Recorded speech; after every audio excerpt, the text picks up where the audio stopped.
In this video, I'm going to go through the solutions to test on Unit 1. The first one is a multiple choice. Which of the following must be equal to the limit of f of x going to 3 from left, so that the limit exists at x equal to 3, and the answer is A, which is the limit to go to 3 from the right. The next question says, determine the necessary and sufficient conditions so that the limit of f of x when x goes to a to be equal to L. And as we know, the condition is that the left and the right limits, they have to be equal to L. So the answer is C. The next question says, determine the value of x for which the function f of x equal to negative 3x, x less than 0, 1 when x is equal to 0, and 3x when x is greater than 0 is discontinuous.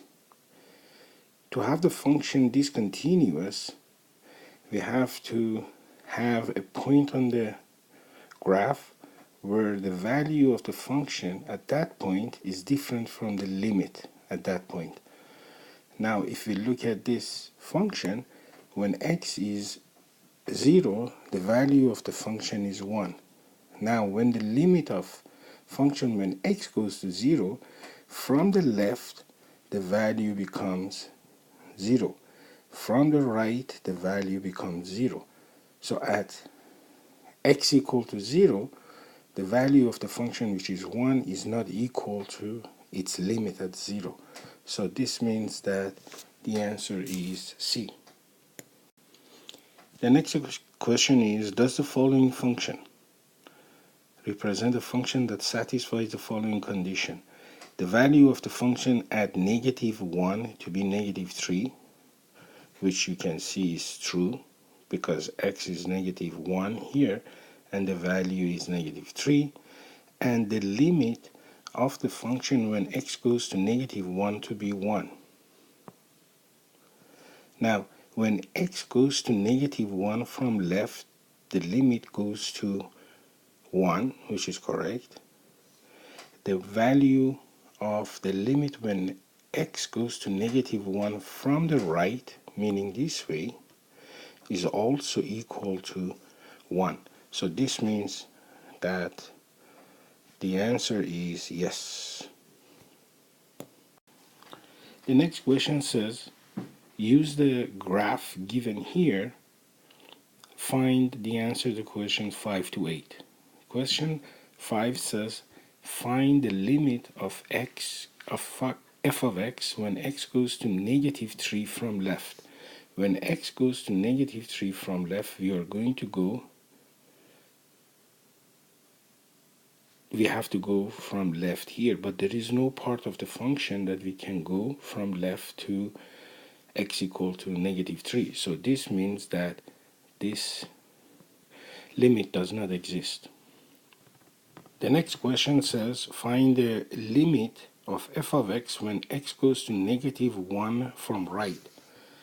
From right to negative 1, we have to go along this section of the graph, and you can see that from right, when I go to negative 1, my limit becomes negative 1. Find the limit of f of x when x goes to 1. So we have to look at the left and right limit when x goes to 1. X goes to 1 here. From right, I'm going to get to value of 3. From the left, I'm going to get to value of 3, so the answer is 3. Now it says, state the type of discontinuity of f of x at x equal to 0. At x equal to 0, we have a hole here, a point here, and a hole here.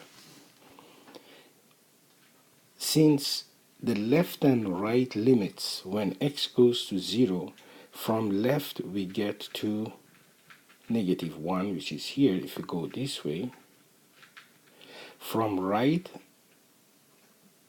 I go and I get to this point, which is 2, and you can see that the left and right limits are not equal, so this is going to be a jump discontinuity. And also the value of the function at 0 is 2.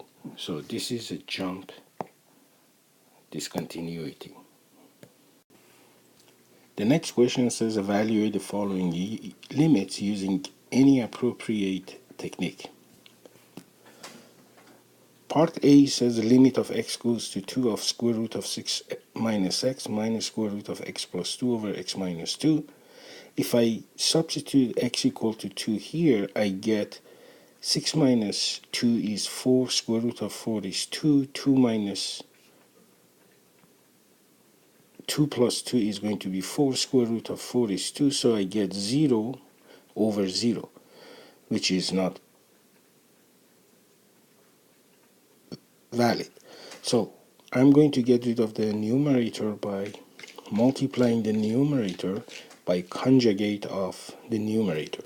So this becomes limit of x goes to 2, square root of 6 minus x minus square root of x plus 2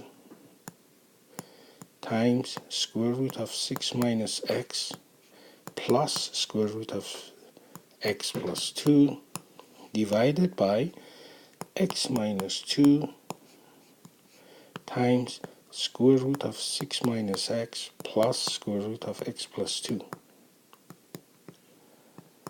Now I'm going to use the fact of a minus b times a plus b is a squared minus b squared, so the numerator becomes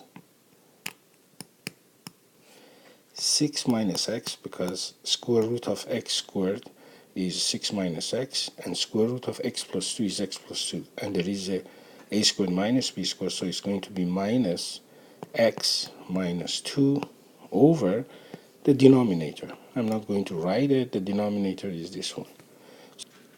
Now 6 minus x minus 2 is going to become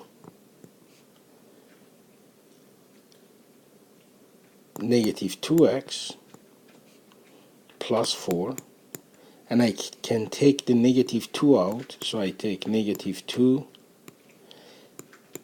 minus 2 over the denominator, which was x minus 2 times square root of 6 minus x plus square root of x plus 2.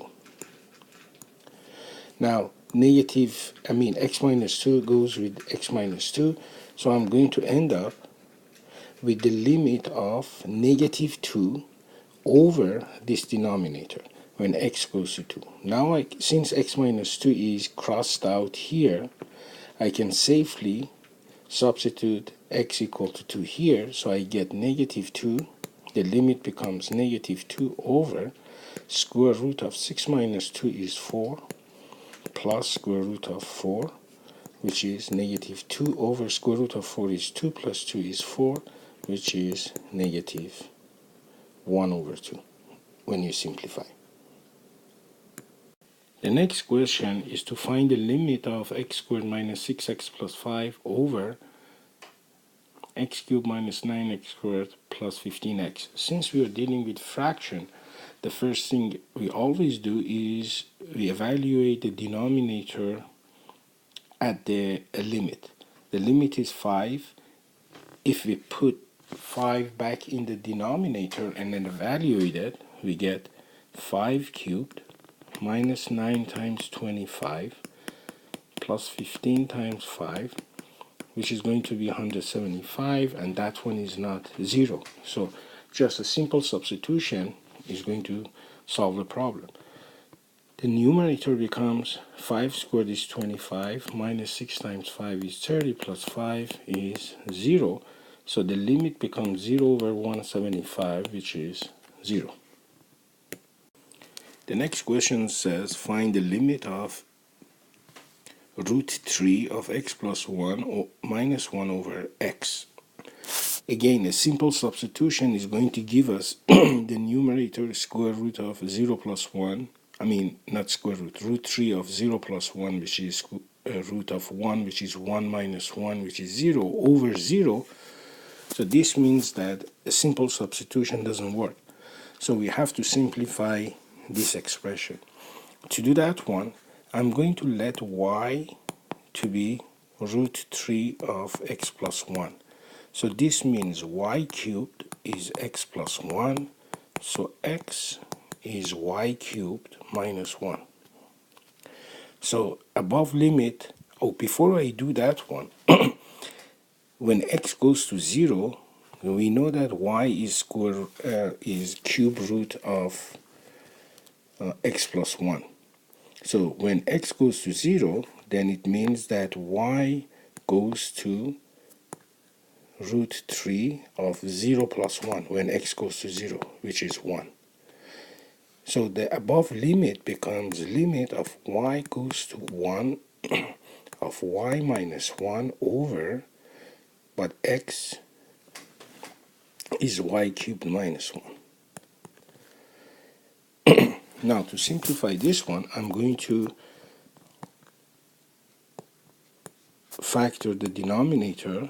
If you factor the denominator, you get y minus 1 times y squared plus y plus 1.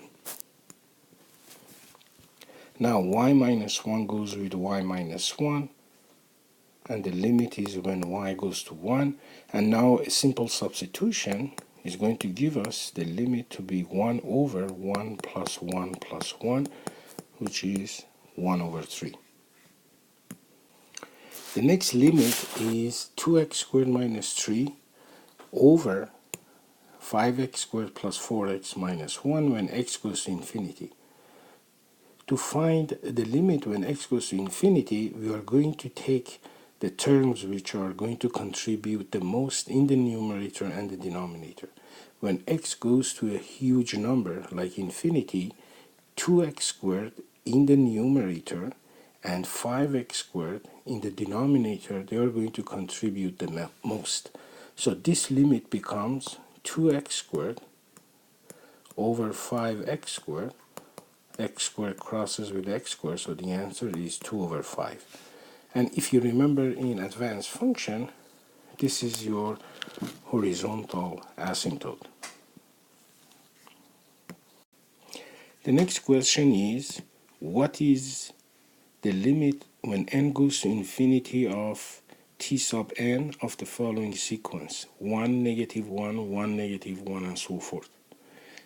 You can see that when n goes to infinity, a huge number, if n is an even number, meaning 2, 4, 6, 8, and so forth, the value of the limit is always negative 1. And when n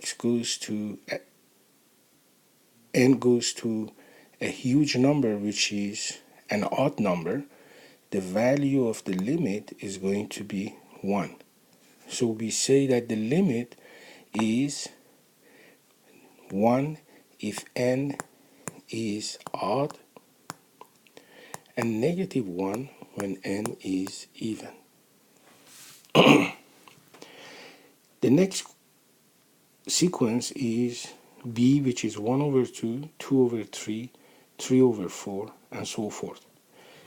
We can write the general term here as n over n plus 1. Now, we want to know what is the limit when n goes to infinity. When n goes to infinity, as before, the term which contributes the most in the numerator is n, in the denominator is also n. So this limit becomes n over n, which is going to be 1. The next question, you're supposed to use the first principles to determine the derivative of the function f of x if f of x is 2 over x minus 2. We know that the derivative is limit of h goes to 0 of f of x plus h minus f of x over h.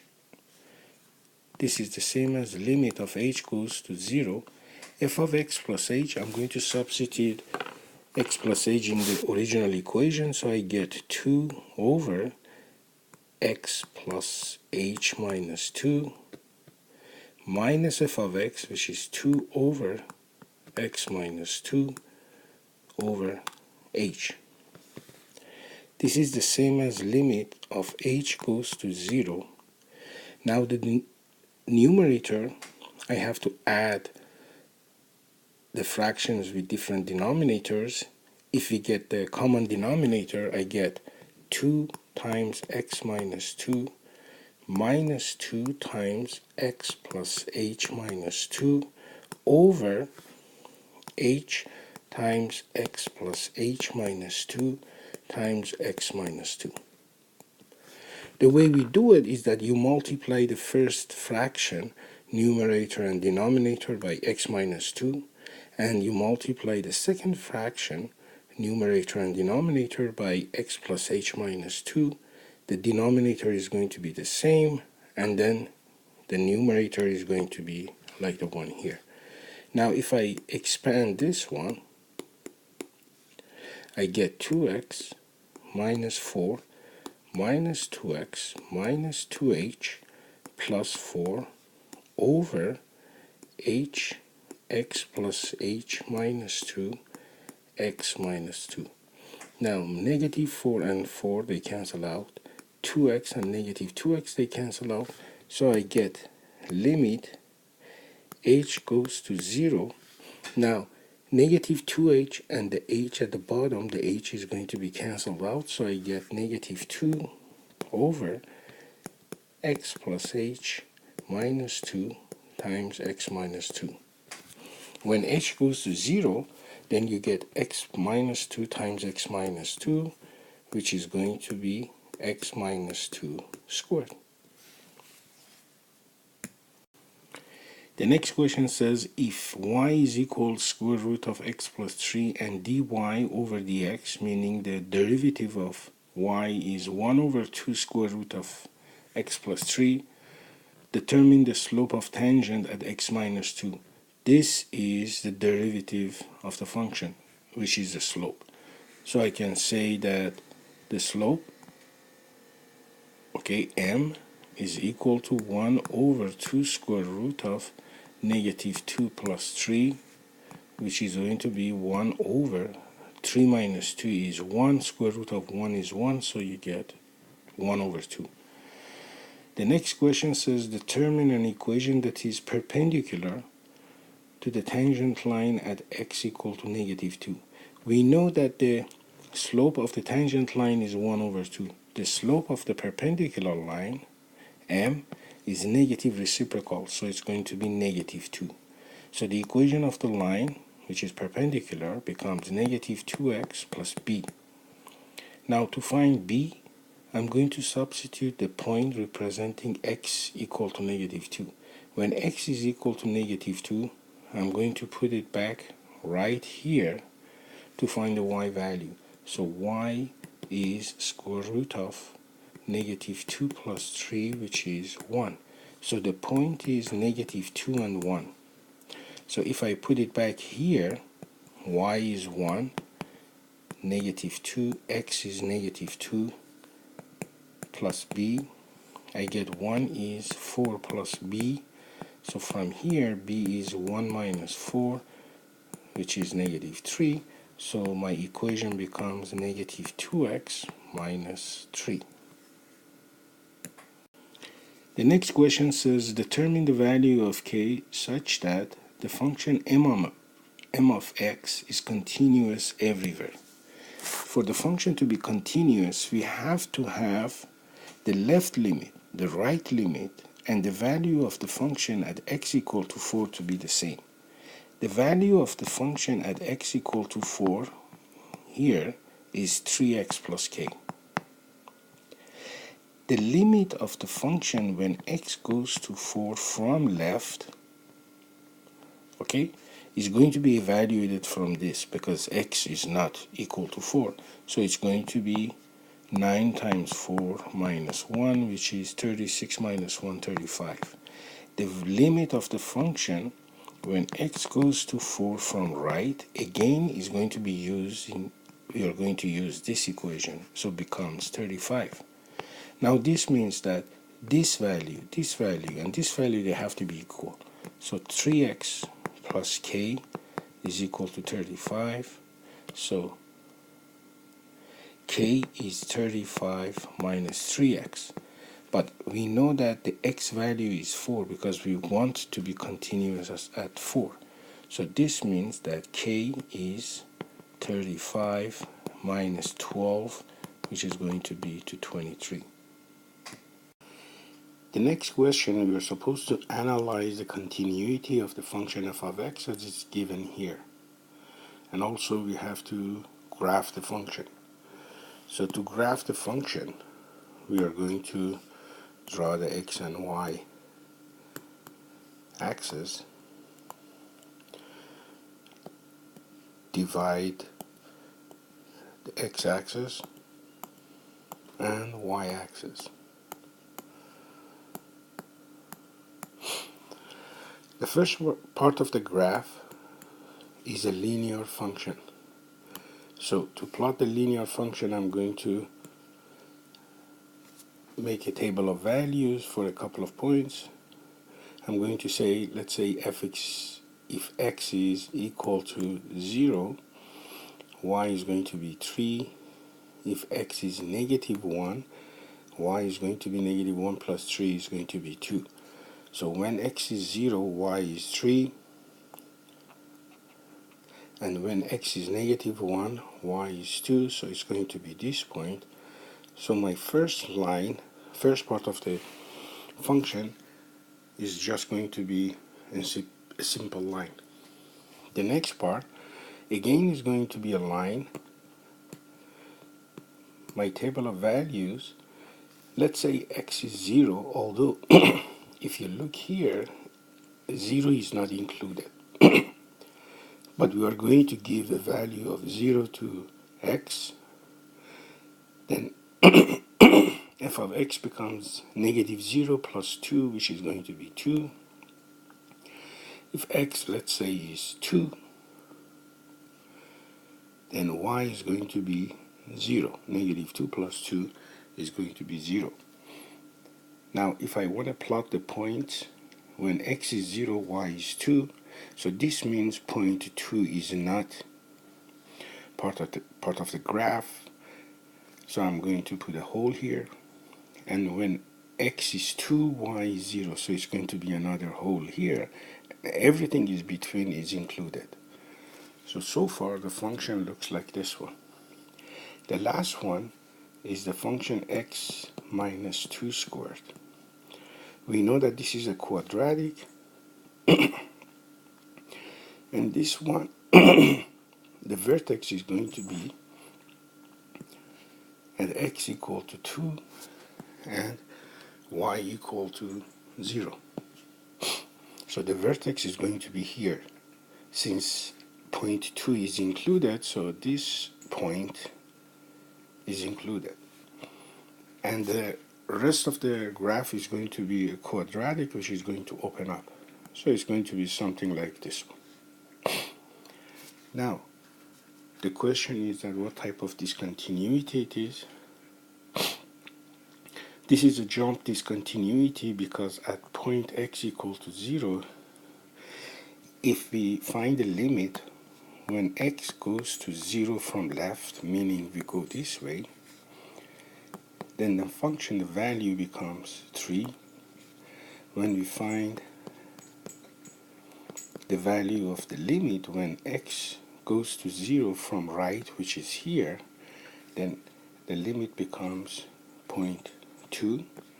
And you can see that these two limits are not equal, so this is a jump discontinuity. The next question is use properties of limit and assuming limit of f of x when x goes to 7 is negative 4 to evaluate the limit of this compound function. We know by definition the limit of a compound function is the limit of individual pieces of the function. So the limit of this function is the same as limit of x goes to 7 of f of x exponent 3 minus limit of x goes to 7 of 8 f of x divided by limit of x goes to 7 of f of x minus limit of x goes to 7 of 2x.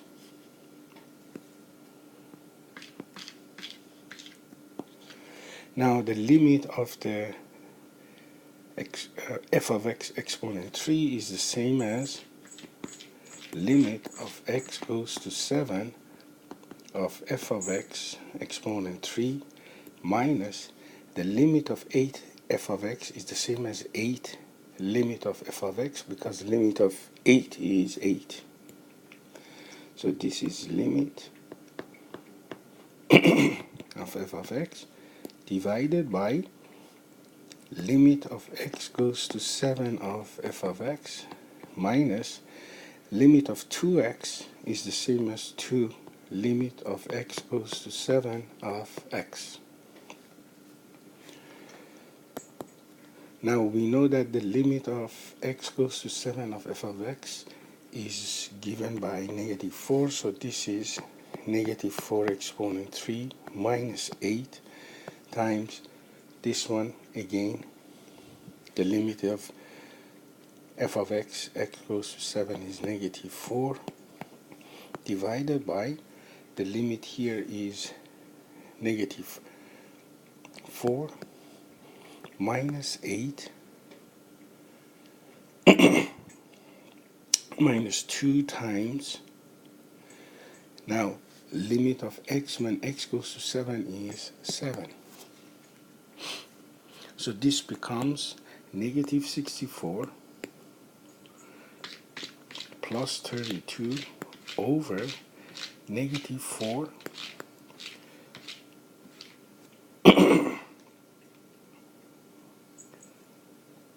times plus 14.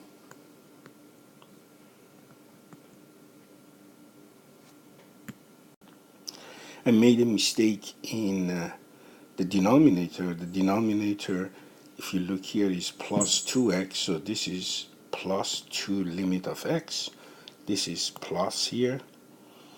This is plus, so this becomes plus. So -64 plus 32 is -32 divided by 10 is -3.2.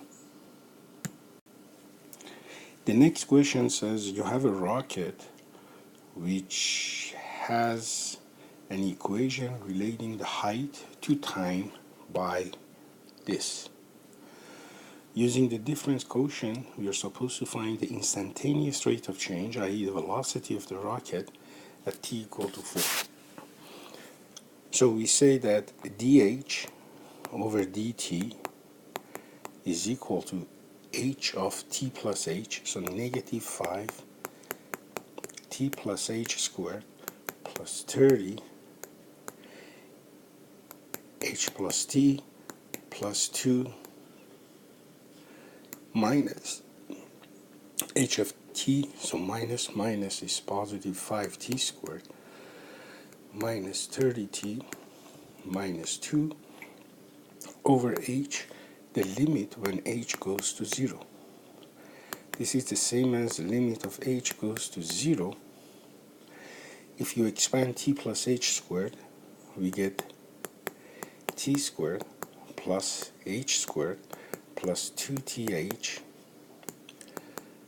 plus 30h plus 30t plus 2 plus 5t squared minus 30t minus 2 over h, which is the same as limit of h goes to 0. If you expand the first bracket, you get -5t squared and 5t squared. They are going to cancel. Then we're going to end up with -5h squared. Then -5 times 2th gives us -10th. So we get negative 10th, 30h, and negative 30h. There is no 30h here, so plus 30h. 30t and negative 30t, they're going to cancel, and 2 and negative 2, they cancel. So we're going to end up with negative 5h squared minus 10th plus 30h over h. Now, you can see that h is common, so I can factor h out. And I'm going to find limit of h goes to 0 of negative 5h minus 10t plus 30. When h goes 0, this one becomes 0. There is no denominator left, so we're going to end up with negative 10t plus 30. This is going to be our rate of change. Instantaneous rate of change at t equal to 4 becomes evaluation of this function when t is 4. When t is 4, we get negative 10 times 4 plus 30 with negative 40 plus 30, which is 10 meters per second. Negative 10 meters per second. Negative represents that the height of the rocket is decreasing and the speed is 10 meters per second when time is 4. The next question is, prove that the tangent drawn at x equal to 2 on the graph of 2x squared plus x is parallel to a tangent drawn at x equal to negative 2 on the graph of another function g of x is negative 2x squared plus x. So for the first function, f, to find the tangent, I need to find the slope. To find the slope, I need rate of change. So I'm going to say df over dx is equal to 2 times x plus h squared plus x plus h minus 2x squared minus x over h. The limit when h goes to 0. This is the same as limit h goes to 0 of 2 times x squared plus h squared plus 2xh. Now I can simplify x automatically with this x, so I'm going to get plus h minus 2x squared over h.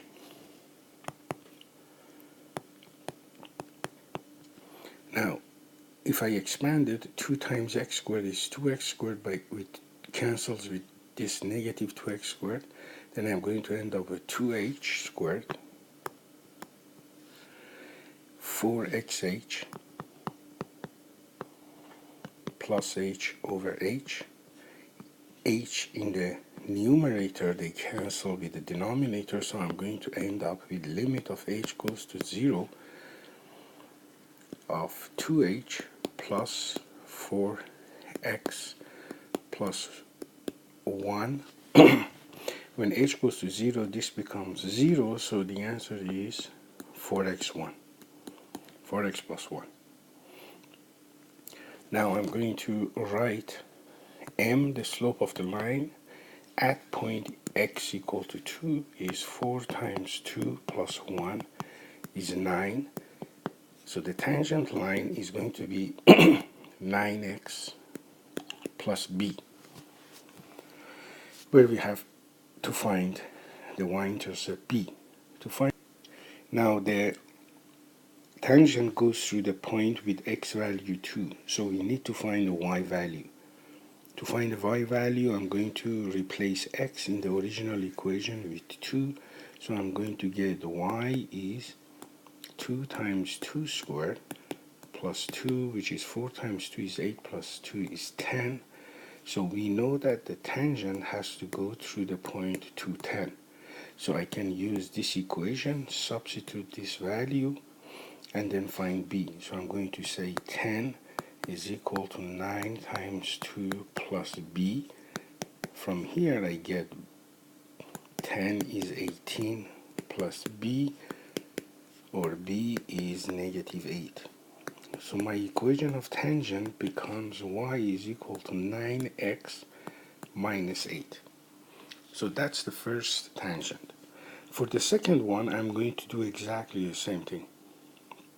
I'm going to find the derivative of g of x, then find the slope at x equal to negative 2, and then find the tangent. To do the derivative, we are going to go through the same thing, first principle of finding a derivative using this equation, and what we're going to find is that the g prime of x is going to be negative 4x plus 1. Now I'm going to evaluate the function at x equal to negative 2 to find the slope. So m is negative 4 times negative 2 plus 1 is 8 plus 1 is equal to 9. Since this slope is equal to the previous slope that we found, which was 9, automatically the tangents are going to be parallel. The only thing you have to prove is that the tangents are going to be different, meaning the y-intercept are going to be different for the two lines.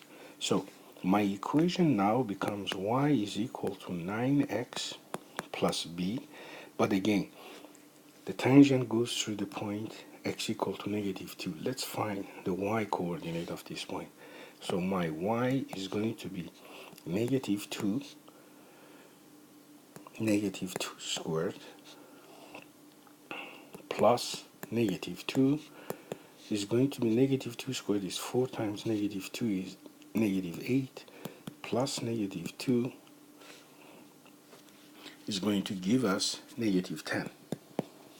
So this means that now the point negative 2 and negative 10 is on the tangent line. So this equation, I'm going to substitute this point. So I get negative 10 is 9 times negative 2 plus b, which is negative 18 plus b. Now from here I get b is equal to 8. So our equation becomes y is 9x plus 8. Now looking at this equation and this equation, you can see that they are parallel because the slopes are the same, and they are different because the y-intercepts are different. The next question says, explain the conditions that must be satisfied for two unique functions f and g to have the same derivative. We are going to use the fact that the derivative of a constant is 0. So if I have a function f of x, which is continuous in the interval a and b, and also, so the function f of x is continuous in the interval a and b, and also f of x has to be differentiable in the interval a and b, but not including a and b. Then I can say that g of x, if g of x is the original f of x plus a constant, you can see that these two functions are different because of the constant. But if I find the derivative of g, it's going to be derivative of x, f of x plus the derivative of the constant, which is 0, so you get the derivatives equal. So that's the only possibility that the two functions are going to have the same derivative, although they are different. Give you one example. Let's say f of x is x.